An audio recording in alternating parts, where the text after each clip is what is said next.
Thank you very much. Senior officers from the Election Commission, CEO Jammu and Kashmir, Shri Pandurang, and friends from media. Also, the friends from media connected to us through video link from Srinagar.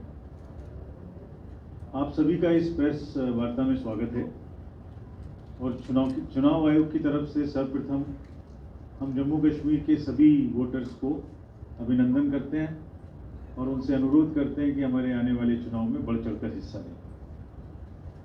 साथियों, जम्मू कश्मीर प्रकृति की एक बेहतरीन कृति है। आज हम यहाँ जम्मू कश्मीर में चुनावी तैयारियों का जायजा लेने के लिए आए। कल हमने श्रीनगर में बैठकें की और आज जम्मू में बैठकें की। इस सब में क्या हुआ इसका मैं एक विवरण आपको दूंगा, बट उससे पहले आप सबके माध्यम से मेरी सभी मतदाताओं से गुजारिश है कि वो चुनाव के इस त्यौहार में बढ़-चढ़ के हिस्सा लें और ख़ास तौर से यूथ से।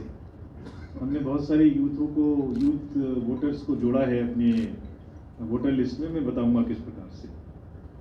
तो नौजवानों के साथ साथ राजनीतिक दलों को भी इस लोकतंत्र के महापर्व में भाईचारे और अमन के माहौल में लोकतांत्रिक त्यौहार के रूप में इसे मनाएं, ऐसा सबसे हमारा अनुरोध है। हम बिल्कुल दृढ़ संकल्प हैं, बिल्कुल कमिटेड हैं।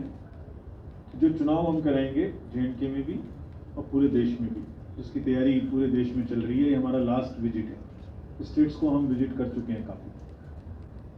बिल्कुल पीसफुल, प्रलोभन मुक्त और अधिक से अधिक भागीदारी के साथ करें, ऐसा तैयारी हमने की है। और ऐसा हम क्यों कह रहे हैं इसका भी विश्वास आपको कैसे हो ये भी आपको बताएंगे। 24 के लिए, असेंबली इलेक्शंस के लिए, पार्लियामेंट्री इलेक्शंस के लिए देश में जहां जहां बुक्ड हैं, 24 में काफ़ी सारे हैं, उन सब के लिए हम तैयार हैं। पिछले 2 दिनों में सबसे पहले हमने राजनीतिक पार्टियों से बातचीत की। तो श्रीनगर में हमारे पास में जो राजनीतिक पार्टी मिलने आई, उन्होंने क्या कहा ये मैं आपको बताऊंगा।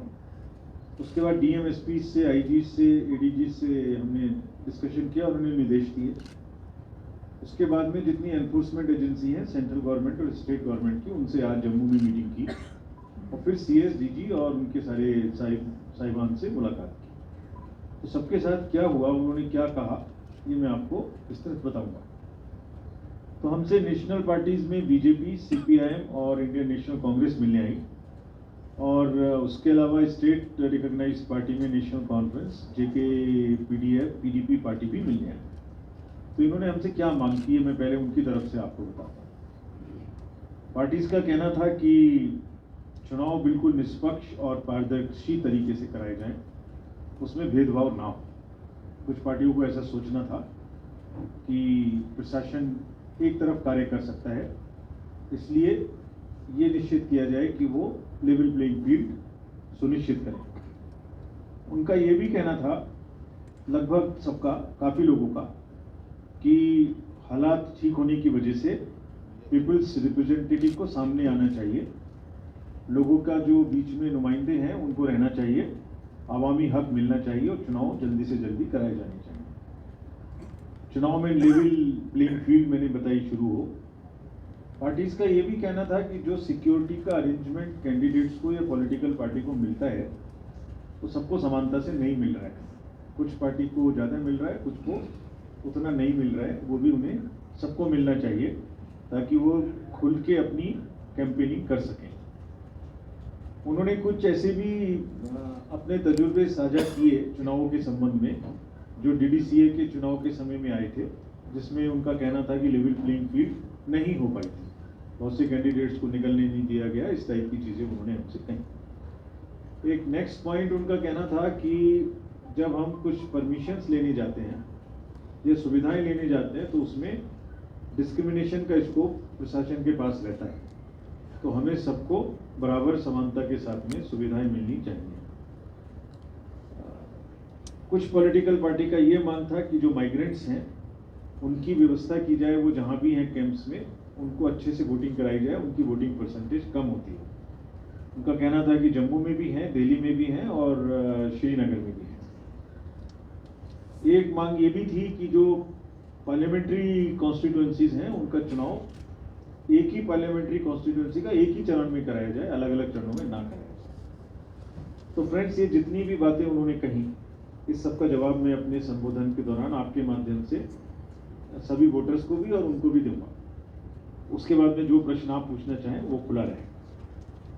जैसे आप अवगत हैं, लोकसभा का कार्यकाल 16 जून 2024 को समाप्त हो रहा है। असेंबली का लास्ट इलेक्शन जे.एंड.के में 2014 में हुआ। जे.एंड.के में लोकसभा की 5 सीटें हैं, जिसमें से सभी जनरल सीटें हैं, और असेंबली में 74 हैं जनरल, टोटल 90, 9 एसटी और 7 एससी। अगर टोटल मतदाताओं की बात की जाए जे.एंड.के में, तो 86.9 लाख मतदाता हैं, जिसमें से मेल 44 और फीमेल 42 लगभग बराबर। पीडब्ल्यूडीज जो हैं वो हमने अपने इलेक्टरल रोल में खास तौर से मार्क किए हैं ताकि उनको भी वोटिंग सुविधा दे सकें। वो 67,000 हैं और 85 ईयर्स से ऊपर के 77,290 वोटर्स हमारे पास जे.एंड.के में हैं। और आपको जान के खुशी होगी कि उसमें से 100 साल से अधिक के वोटर भी 2,886 हैं। I mean it's a good sign for the society कि हमारे इतने बुजुर्ग अभी वोटर के रूप में हमारे साथ हैं और हमें अपना सबको जो उन्होंने योगदान दिया है उसको आज भी लोकतंत्र में वोट देके वो पूरा करते हैं। फर्स्ट टाइम वोटर्स जो हैं 18 से 19 साल की एज में, वो भी लगभग 3.4 लाख हैं। तो ये हुआ ओवरव्यू ऑफ द वोटर्स। अगर इसमें महिलाओं की संख्या देखें तो इसमें निरंतर जेंडर रेशियो में बढ़ोतरी हुई है, जो अब 954 है, यानी 100 पर 954 महिला मतदाता हैं।